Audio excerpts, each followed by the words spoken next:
Kia ora, welcome to Busters. Now I've been buying a fair bit of stuff from AliExpress, as you know, and I get a bit of a hard time about it sometimes. Some of the locals here think I should be shopping local, but then I have a couple of really good reasons for it, and the first one of course being that it is very cheap. You can save a lot of money on even on products that you were going to actually buy the exact same product locally.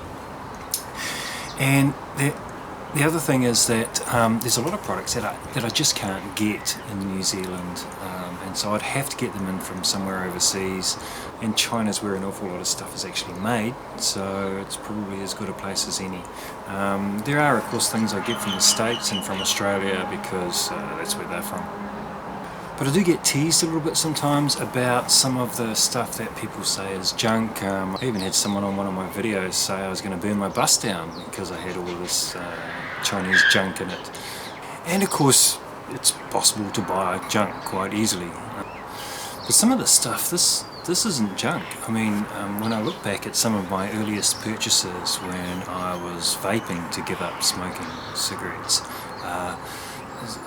and I'll put a couple of links down in the description to the vaping shops I was using. The gear was just so cheap, and when you looked at it, this gear is Chinese anyway, so buying it direct from China just made sense. And I was buying vaping equipment for a quarter of the cost of buying it locally here, and in fact I was probably buying it from the same places that they were buying it from. So if you're trying to give up smoking, vaping is definitely the way to do it. I'll put some links down to some places that I recommend for buying that stuff. Now, because I gave up vaping years ago, I don't still have any of that gear to review. I can tell you it was all good. I had the Smoke brand, SMOK was mostly what I was using. And it was great gear. The quality just as high as I could buy anywhere here. So some of the stuff I've now had for several years, and it's probably time to do a long-term review on some of the things I've bought.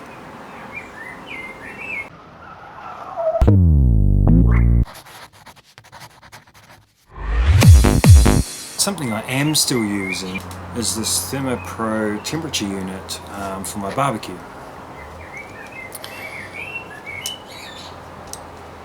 And it's pretty bloody good. So this is the ThermoPro TP08S. Now, what it consists of is basically a receiver unit, a sender unit, and two probes. Now the probes are behind me in the barbecue, where they have been now for 3 years. So for 3 years now, this probe has been sitting at the back of the barbecue to measure the barbecue temperature. That is the temperature that I'm cooking my meat at.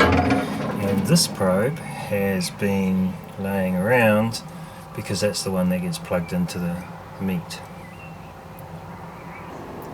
Now the cables come out through the chimney and they just sit here. And this is probably the only problem I've had with these probes literally sitting outside for 3 years, is the plugs need a bit of a wipe before plugging them in. They get quite dirty. They haven't rusted, and they've got a stainless braided cable which also hasn't rusted, so I'm pretty happy with the performance of these probes, especially considering the conditions that I've had them in. In contrast, there's a fair bit of surface rust starting to show up on the old Oklahoma job. Now this unit simply runs on a couple of AAA batteries. The battery case is not waterproofed, but I have left this out in the rain for several days and had no trouble with it. The two probes simply plug in, meat on the right, barbecue on the left. Now this unit can be used in both Celsius and Fahrenheit.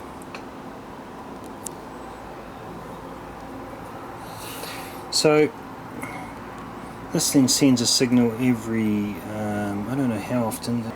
It does have a little icon that comes up in the corner here when it's sending a signal. There you go. So this is then the main unit, and it receives that signal and tells me that my food is at 29 degrees and that my barbecue is also at 29 degrees. It's supposed to work about 300 feet away, maybe 90 meters, but I find that with walls and stuff, it's probably more like about a 30 or 40 meter effective range, and that sometimes in the bedroom at the other end of the house it does drop out, but it lets you know that it is. Now the functions are pretty easy. There's a timer set up which I never use. So to switch to timer mode, I just press the mode button and hold it down. And as a timer I can adjust the minutes or the hours, and then start the timer and it'll let me know when the time has run out. But I never use that. There's, if I hit the barbecue button, that's where I can define my barbecue temperature. So I have a high temperature and a low temperature. To actually adjust the temperature, I press and hold the temperature button, and then I can use these up and down arrows to set the temperature I want, and then store it with the mode button. So I can set a high and low temperature, and it will alarm if it goes over the high or below the low and let me know that I need to do something about the barbecue.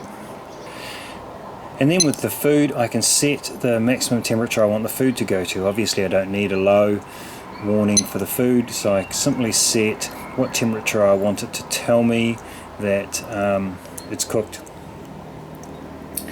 And I can simply turn on the alarm to let me know if any of those temperatures have been reached. And that's really it. Much like the other unit, this unit can be in Celsius or Fahrenheit. That's really it. It's pretty simple. It has a little reset button on the side here, and just like the base unit, it runs on a couple of AAA batteries. And when I think about it, it's these batteries that I've replaced once a year. The other batteries I think I've just replaced once in 3 years. Has a little belt clip, and it has a little catch so that you can use that belt clip as a stand, which is usually how I have it. Now what this won't do, it has just one food probe, so you can only tell the temperature of one thing in the oven, in the barbecue, and if you've got several pieces of meat, unless you move it to the other pieces of meat, you can't tell what temperature they're at. And it won't talk to your phone, or it hasn't got any fancy apps or anything like that. It simply talks to this unit, and it doesn't use Wi-Fi, it won't text message you or any of that crap. It's very basic, but it's also pretty good value. At the time, this cost me about $40, and you can still buy it today for about $40. What I really like about it is it works. It works really well. It's really simple. It tells me exactly what I want to know. I'm interested only in whether my barbecue is too hot or too cool, and what temperature the meat is. And this just ticks all of those boxes. It would be handy to be able to monitor multiple pieces of meat at the same time, but this unit won't do that. In fact, any unit I've found that will do that, it would be cheaper to buy more than one of these. As I mentioned, it's supposed to be good for about 90 meters. I think it's probably better for about 40 meters, and it can't talk to any other devices like your mobile phone, or it won't certainly text you to tell you your food's cooked. Value for money? Spot on. You can't get, I cannot find anything that has this functionality for anywhere near this sort of price. In fact, I've got more expensive units that are not this good.